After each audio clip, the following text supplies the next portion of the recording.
welcome our viewers. Thank you for being part of this podcast. This is Pamoja Trust. I am your host today, Abondo Evans, an officer in Pamoja Trust. So today with me here are two gentlemen, youths within Nairobi, whom have quite a lot of work and experience within our Nairobi communities, and that will be joining us in this discussion. So before I introduce them, today we'll be discussing briefly on matters around refugee youths and host youths, helping us to explore the different engagements that refugee and host youths have been having. What are the challenges that these two categories and cadre of youths are experiencing on a day-to-day lives in terms of community engagements, in terms of youths taking part in government conversations, governance conversation, the role of refugee youths in cohesion building, and broadly community discussions and activities. And we're going to explore how refugee and hosts have been taking active role.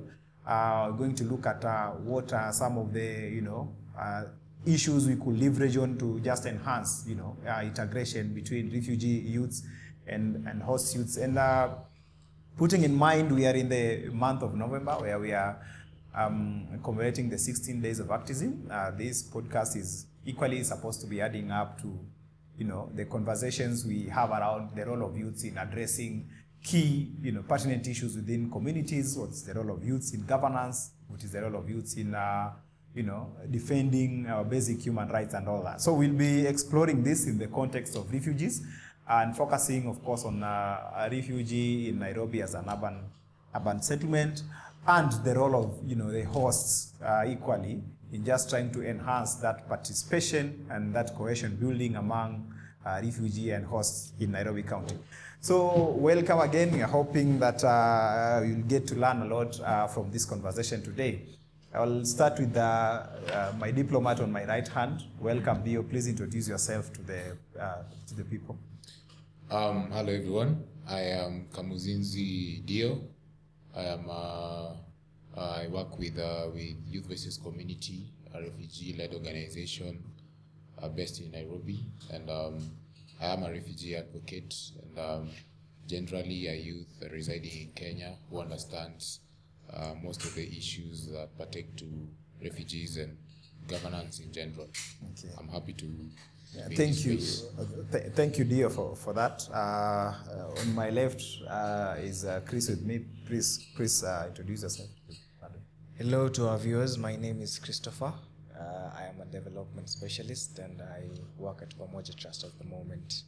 Okay. Yes. Thank you so much. So our conversations today, just as I mentioned, will be narrowing down to Nairobi as a county. We want to be focusing at the national level, but we'll be focusing on the youth engagements within Nairobi as a county. And I will wish to bring forth Dio, who is a very active participant in matters refugee in Nairobi. And first, we just want us to have an understanding from Dio on what are some of these challenges that refugee youths specifically are facing in their day-to-day living within Nairobi as a county. I think the biggest challenge, when I'm speaking about youth, I'd usually we are speaking about youth from 18 years to 35 years. Yeah. So these are youths who are very active, who are very energetic. So generally these are a class of individuals who should probably be either in school or starting up careers. So the biggest challenge for them, I'd say right now, is access to education, proper education. And that's like higher learning, the universities, the colleges, the TVETs. And the other bigger problem for them now becomes access to employment. Okay. But then also all this revolves around the bigger issue, the elephant in the house, that's documentation. Okay. Now for the refugees. Okay. Yeah. Okay. You've mentioned too, would you wish to add so that we have quite a diverse challenges that we will discuss on? I'd say other issues other than documentation, and employment and education. Okay. For most of the youths in Nairobi will be also the feeling of belonging. Okay. Because at times it really hits one when they get to 18 years and you're not able, let's say, to get an identification card. Okay. Because you thought that maybe you were born in Kenya, you'd get it. So there's also that issue of am I really Kenyan? Why am I a refugee? That issue. So there's also that issue of the feeling of you don't really feel like you belong to any particular state. Okay. And that also brings about issues of mental health with the fact that you are a refugee, your parents are refugees. You're always thinking about for how long will I become a refugee? When will all this situation kind of end? Okay. And at times you really want to get involved in issues because like for someone like me who has been born and raised in Kenya, you want to get yourself involved in issues. Even the community feel like you should get yourself involved in some other issues. Okay. But then you always have that second thought: do I really belong to this? Okay. Will it really benefit me? Things like those. But then generally, the refugees, I think those are the three biggest issues that they face. All right. And if that is kind of solved, then life kind of becomes easier. All right. Just to ride on the last challenge you've mentioned about belonging, does this mean that now refugees in Kenya, especially the youths in the context, in this context, are having some mentality of like wanting to go back to their countries because maybe they are feeling some sort of negligence or not negligence, but some sort of discrimination, some level of not having the confidence to feel like they are at home. So does it mean that in the long run, they are anticipating situations where maybe they would want to go back to their countries or maybe resettle as another option? I wouldn't really say that there is any sort of discrimination. Okay. That's on the basis that you are a refugee youth. All right. I'd say it's as a young man, you're always looking forward to achieving more in life. Okay. Moving forward, Yeah. getting employed, starting a family, and things like those. Okay. But then it reaches at times whereby you feel like the system is not really working for you. Okay. It's kind of working against you, and you cannot really access these opportunities Okay. because of the fact that you're probably a refugee. We clearly know that most refugees, they are not really well documented. Okay. So it becomes really a hurdle for them. Yeah. So I wouldn't say that there is anyone discriminating. I mean, at the community level, we live together, we eat together, Okay. where we borrow from each other, we do business together. But then at times you want to excel, you want to propel, Okay. but being a refugee kind of at times hinders you. Yeah, even opportunity-wise, even employment-wise. All right. Yeah. Okay, thank you so much, Dio. I would wish to get to Chris and maybe just to do a comparison. I would wish to see whether are we having the same feelings in terms of challenges compared to the host refugees. Could we say maybe the challenges the refugee youths are facing will be similar to those that are host youths are facing in Nairobi? Okay, well, I would say, okay, so starting with with the main three that is mentioned, identification is probably not one of them because,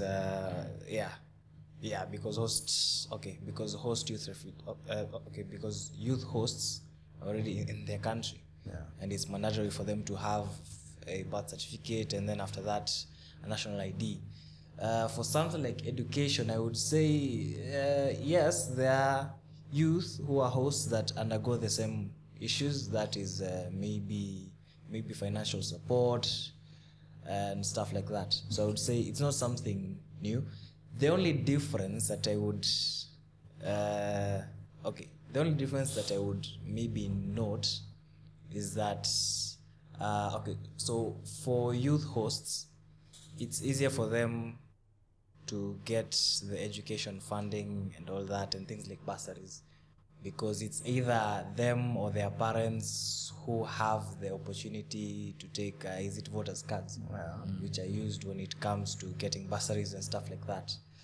However, education challenges are there because there are still youth who are struggling to get into university or even to finish high school. Yeah.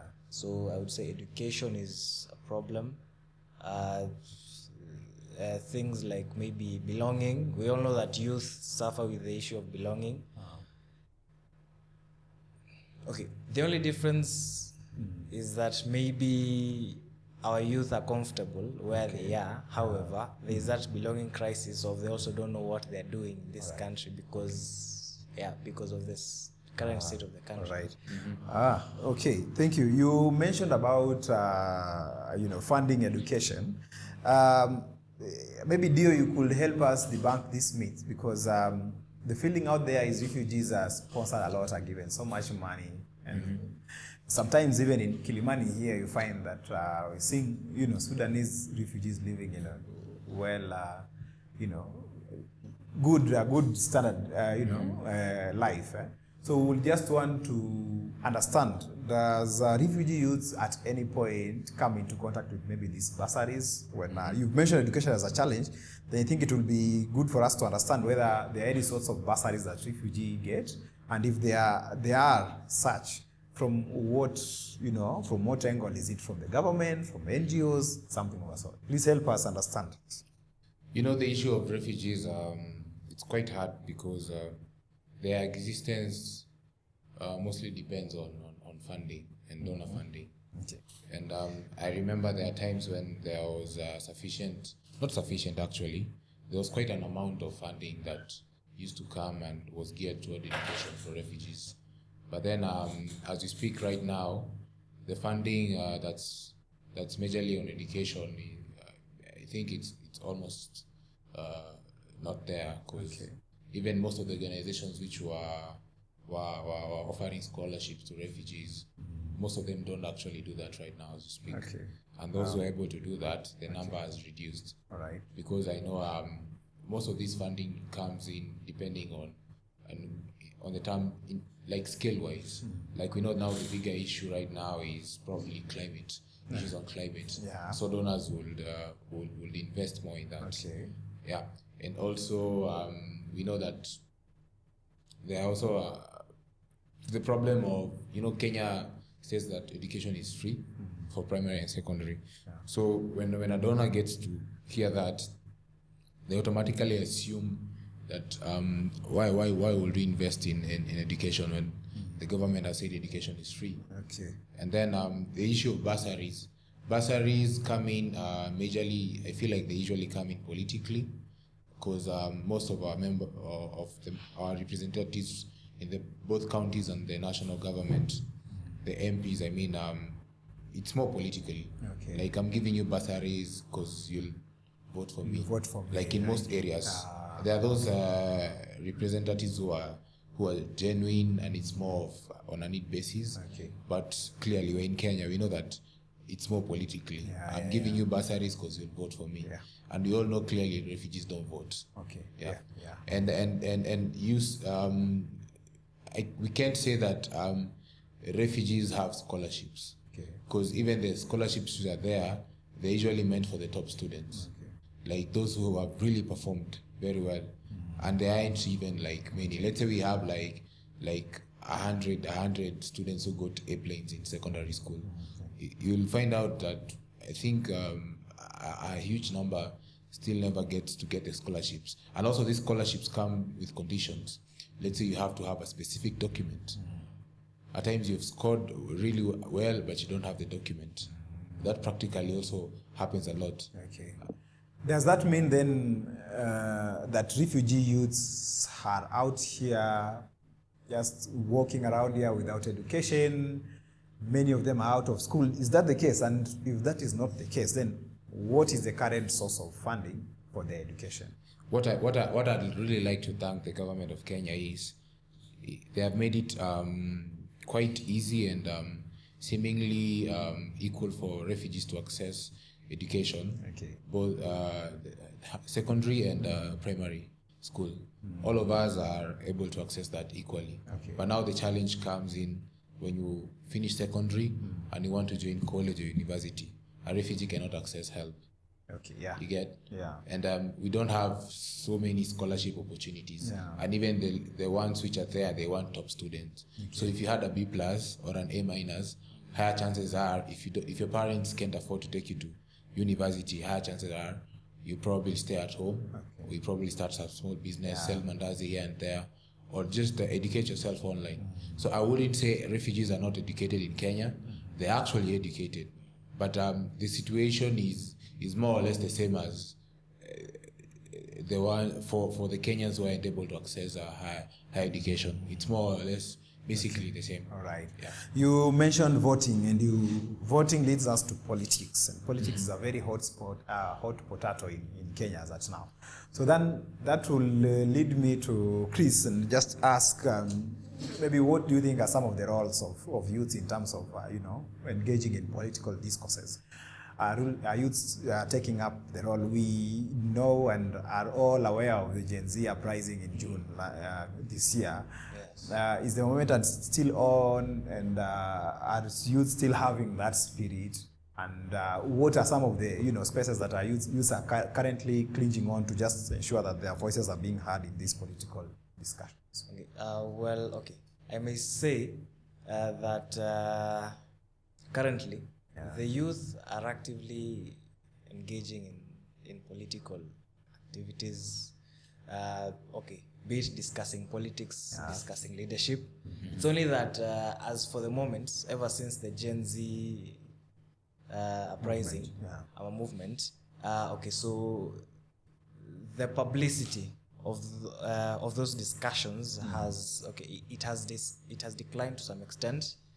However, I even know of some youth in places like Coast, Kilifi, Mombasa, and even in Nairobi, who have decided to form, groups? Who have decided to form groups, who have decided to analyze what the government is doing, to analyze the state of leadership, and to maybe find a way forward on how they can best address the political issues. And also, they're using online platforms like Twitter. When you go on Twitter, it's usually daily discussions. Okay. Thank you so much. I will ask an interesting question. Did refugee youths take part in the Gen Z uprising? I'd say that was a personal decision. Because even with me, where I come from, you're raised, when we go with Kenyans, we basically grow together, and the expectation is that we get involved in everything. If there is a crime and injustice in our area, we all fight it together. If the issue is drug abuse, we fight them together. So I think from my end, since most of them know me as someone who's really vocal in issues pertaining to just human rights and advocacy generally, it was they really expected me to get myself involved. But what I can say, being born and raised in Kenya, I feel like I understand most issues, like a Kenyan will do. I'm well informed as a youth, and the only problem is to what extent can I involve myself. Because legally, I don't know. At times it feels weird, but I have been in conversations whereby which have tried to bring both refugee youths and the host community together. Just to see how can we solve these issues together, because at the end of the day, we are a community. If taxes are raised, we all face the same issues. It's more of to what extent do refugees get to involve themselves. But again, are they hesitant to engage in some of these political discussions? There might be the fear that I am a refugee, I only don't want to get myself into trouble, so let me just hold back my horses and something of a sort. Is that the case? Because we understand that some of the refugees in Kenya are, political refugees, have gotten out of their countries because of a political, witch hunt and manhunt. So, is that the same? Will they be willing to, if maybe the system allows them to take active role? I will say that, you see, for our parents, it's different. But then for kids like us who are born and raised in Kenya, and in the end became refugees, it's more of a personal decision, because some of the refugee youths have actually even I've had some going to the Mandamanos. Yeah, okay. Yeah. So they actually took part. Some took part in Okay. in them. Yeah. All right. So talking of policy and all these discussions, what is the level of refugee youth understanding of the refugee policy documents, the Refugee Act of 2021, for instance? Is the understanding at that scale that we would maybe say there's good understanding, because the Refugee Act brings with it a lot of rights and obligation as far as a refugee is concerned. So what is the level of understanding for refugee youths on this particular, refugee legislative documents? Speaking of that, you see, the Act is a beautiful thing, and we actually are grateful that it came to life. Okay. The level of understanding, I feel like there hasn't been really yet community participation in terms of awareness of the Act. That has not yet been done sufficiently. I feel like there is a lot of work which needs to be done. Okay. And generally, clearly that we usually work with refugee-led organizations, refugee leaders in the different communities and areas in different urban setups and rural setups. So I feel like being someone who works in a department that does most of these outreaches, you get to understand that even the leaders themselves, the refugee leaders themselves, still have challenges. And some of them have not even gone through the Act. Because there are even issues like language barrier. Okay. At times the Act is in English and Swahili. Right. Some can't really read or read Swahili or even like get to understand English. So I feel like there's still a lot of work needs to be done, and also from the government side and all the different stakeholders. I feel like it's a challenge to them. Because the Act is really beautiful, but we really need to see it in action. Okay. Yeah. All right. So maybe let's now get practical here. I want us to get into community conversations and just get to understand what are some of these activities at community level that refugees are taking part in, and we will also listen from Chris, or maybe some of the platforms that bring both refugee and host youths together. So Dio, from your end, what is the role of refugee youths specifically on some of these community dialogues that we have? Sometimes, they are, public participation forums. Sometimes they're just simple community barazas. Sometimes they're just simple community, platforms for people to discuss issues, matters arising. What is their role? Are they taking active role, or are they shying away from these conversations? And if at all they're taking active role, are we seeing any positive response from the host community and such? What will you tell us about that? I feel like we are a generation that's really woke. Okay. I'm speaking about us, the Gen Zs in general, the youths in general. Whether you're a refugee or you're a Kenyan, you're a host, I feel like we are a generation that's really woke, really informed, and really involved. So there is a lot of involvement from the refugee youths into matters that pertain into their issues like their livelihood, their education, policies, drafting policies, and matters like those. I feel like there is participation, but of course that needs to be increased somehow to some extent. We need more refugees to get involved in such conversations. At times it's more or less because we are hustling. At times you can't really get involved because you have to chase the bag, you have to get some bread and all that. But I feel like we need more refugees to get involved there. Okay, so we know, for instance, now we are ending the year and there are so many activities, especially sport activities. Are refugees also taking part in these activities, or maybe they are shying away from them? They are. Like taking part in these tournaments, like for now there's a Sakaja tournament that is ongoing. I don't know whether we have refugee teams that are on board. I'm not sure of that, but I'm sure there are many. I know quite a number of refugees who play like soccer, like in Kenyan teams, who involve themselves in different sports. Yeah. Okay. And what about our sports facilities? We have this, the government fields, for instance. sports ground and all that. Are refugees able to access them? Are they accessing them? They're able to access them. All right. Yeah. And what is the situation on the ground? I know sometimes in the football pitch, these teams wants to use the ground for their exercise. The other one wants to. Are they equally allowed, or maybe there's some level of discrimination? I think that's just a general problem. That it depends on the pitch, depends on the stadium and all that. All right. Yeah. But they are able to access that. All right. At times, you need just prior planning and all. All right.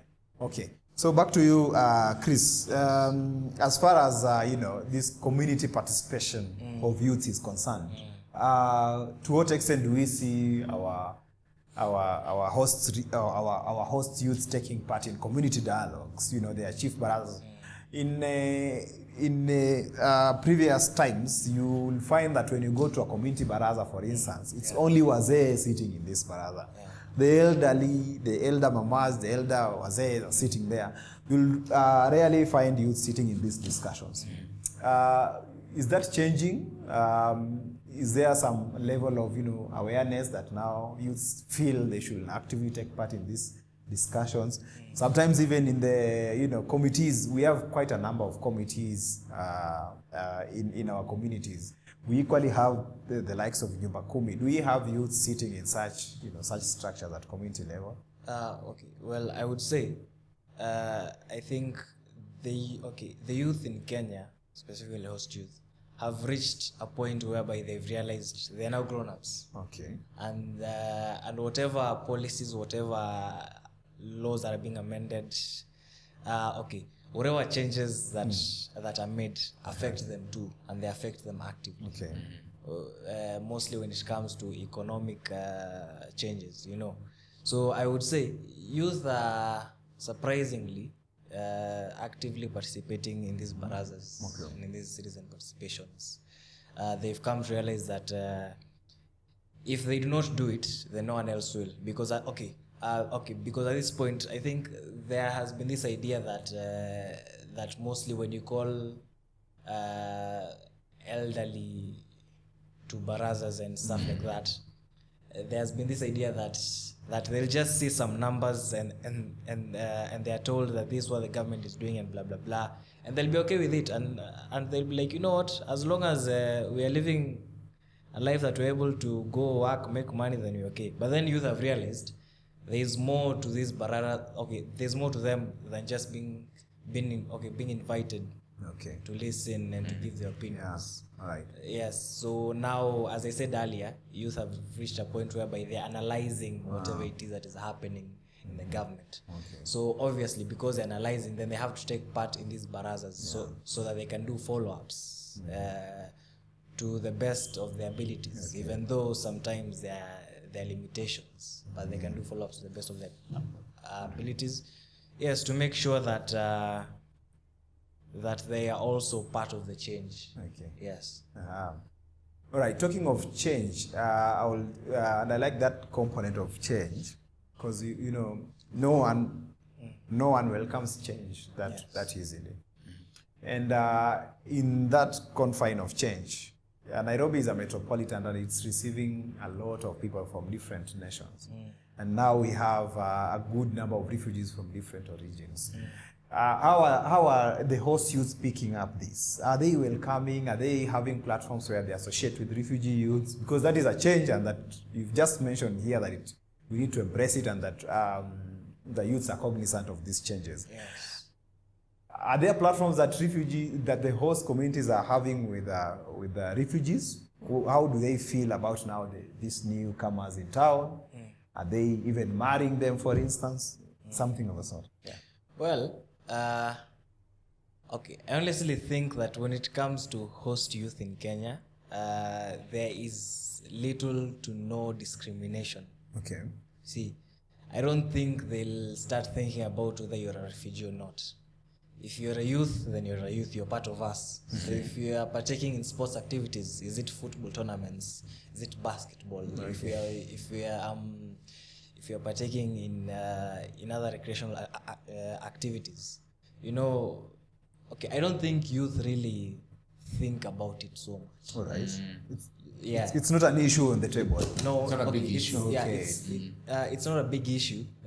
The only issue that I might say might be when, maybe like when it comes to partaking of economic activities. All right. And sometimes as a citizen, you realize that, you know what, I'm giving out my service at this amount, at this price range, and then this guy comes and gives it out at a different price range. Then you come and realize, oh, it's because he or she doesn't know because he's not Kenyan. Then that might be the problem there. But it's not because they're refugees. It's only because there is a barrier in knowledge. Yes, but youth are very welcoming, and and the discrimination is very minimal. All right. Yes. There's a point you mentioned about refugee youth opting to do small-scale businesses now that they cannot afford higher learning, education. And we know there's been good history about refugee extortion, refugee harassment. Could you maybe explain give a profound picture of how this looks? Because when you go to Ngong Road, for instance, a lot of them are selling, njugu over there. They are the ones who are selling car parts and something of the sort. Could you maybe expound to us? Are they equally facing this kind of extortion that you are seeing? And maybe what could be now the better approaches for us to now shift from just doing business to now doing, a meaningful business that now will not be succumbed to all this other pressure? I think the first step is we keep on talking, we keep on having such conversations. Okay. Because a lot of good things happen through advocacy and conversations that bring about policy change. And with this in regard, I feel like once the issue of documentation is solved, all right, most refugees will have the opportunity to even do bigger businesses. Because in the end of the day, for you to register like a company, you need the KRA pins, you need the ID, you need to be cleared by the bank, things like those. You need to access loans. But then for most refugees, they can't really access that. Because of the issue of documentation. Right. So I feel like once that is sorted, like the ground becomes equal for all of us. So it's more of, if you're smarter, go get the bag. Yeah. Okay. Talking of livelihood options, why is it that refugee businesses are very predictable? We know that they are the ones who are selling kahawa, specifically. We know that they are the ones selling groundnuts and mostly kahawa and groundnuts, and of course the kangumu.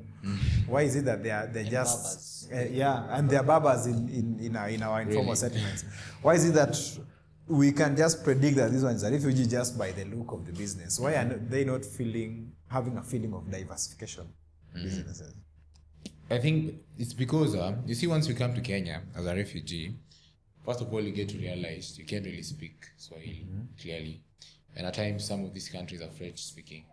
So you have the issue of language barrier. Then you understand, let's say I came from my country as a doctor. I can't really practice in Kenya.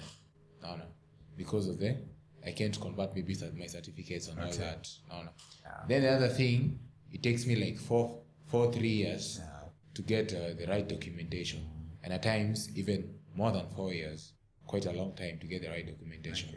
So what am I doing around this time?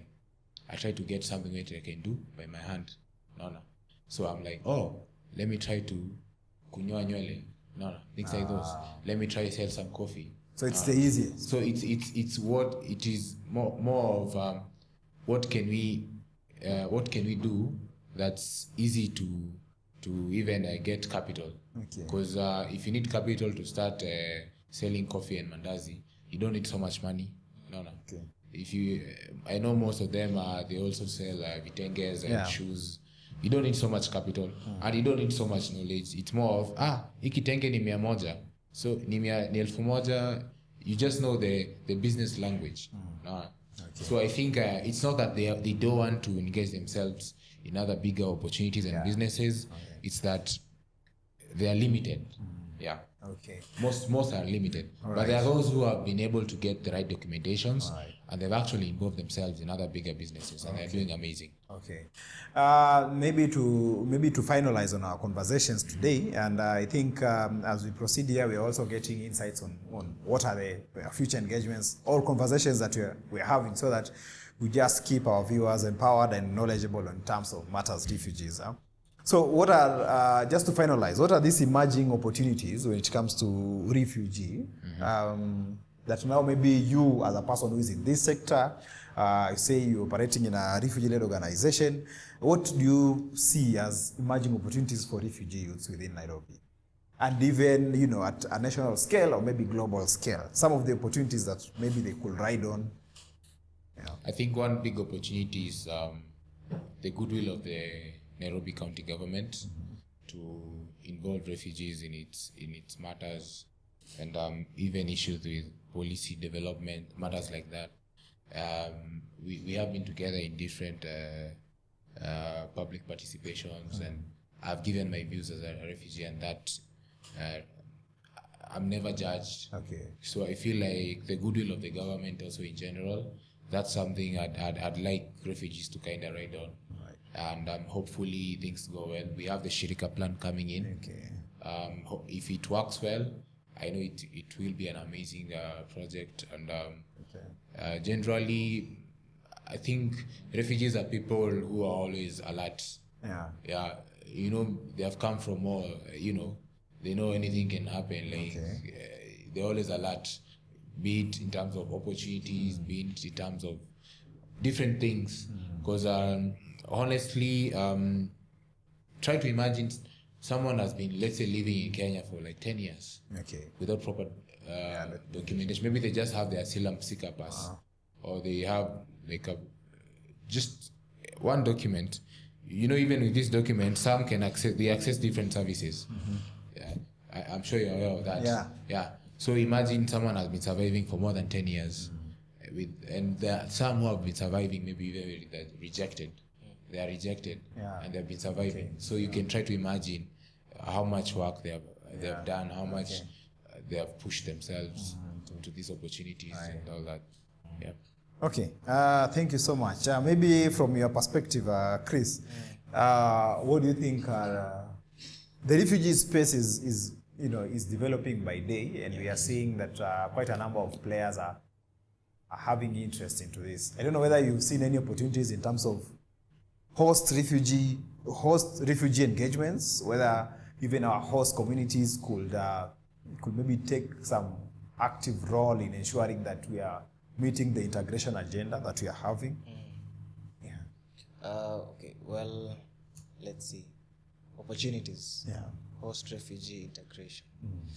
Okay, well, I would say, okay, because the host youth have no issue with interacting with refugees, then it's actually a very good chance for refugees to ride on that opportunity, to learn what host youth know.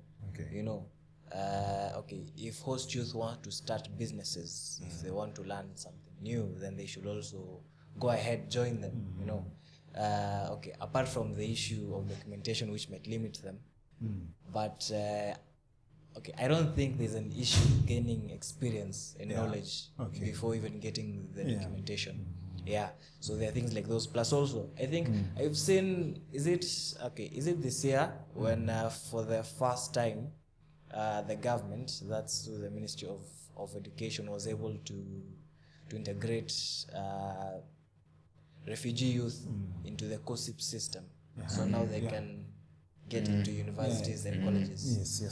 Yes. So I would say that at this point, let refugee youth not shy from joining college or university. As long as they follow the right channels and the right criteria of application, then they can join, they can interact with the host community, they can get opportunities that hosts are getting. I equally getting. Right? I wanted actually to ask, what are some of the solutions you think that we can maybe bring forth just to strengthen integration? But I think you already mentioning them, that maybe some of them could take joint partnership in terms of developing businesses, something of a sort, right?